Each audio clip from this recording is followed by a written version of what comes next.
Brilliance Audio presents the unabridged recording of The Majors, Book 3 of the Brotherhood of War series, by W.E.B. Griffin, performed by Eric G. Dove. For Uncle Charlie and the Bull, rest in peace, October 1979. And for Don, who would have ever believed 4 stars? Part 1. 1. Washington, D.C., 10 March 1954. The black 4-door Buick Roadmaster carried Virginia license plates. Attached to the plates was a strip of metal on which was stamped Alexandria 1954, as proof the owner had paid his 1954 Alexandria city automobile tax.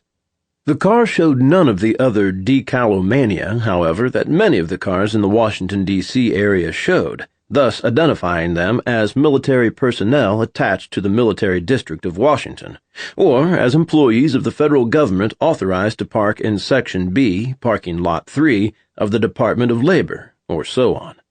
There was nothing about the car, in other words, that made it appear to be anything but the car of someone who lived in Alexandria, Virginia.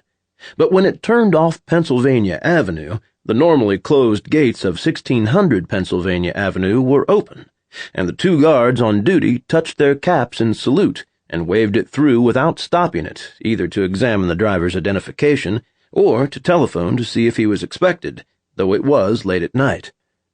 The driver proceeded to the entrance nearest the Executive Office Building, the ornate old Army-Navy State Department building.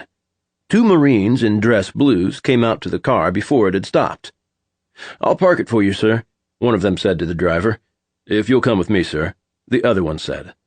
The man who emerged from the car was a small, prematurely bald, rather skinny man wearing a baggy suit, white shirt, nondescript necktie, and black shoes. He was the antithesis of memorable. When the Marine headed away from the elevator that went to the command operations room, the small man asked him where they were going. "To the quarters, sir." The small man did not reply. When he got off the elevator, which opened on the wide entrance corridor of the living quarters, the Secret Service agent on duty nodded to him. "You're to go right in," he said. "Thank you," the small man said politely as he passed through the double door the agent held open for him. There were 2 men in the room. One of them, a brigadier general whose tunic was adorned with the heavy golden cord, the fourragère, identifying the military aide-de-camp to the President of the United States. Sample complete. Ready to continue?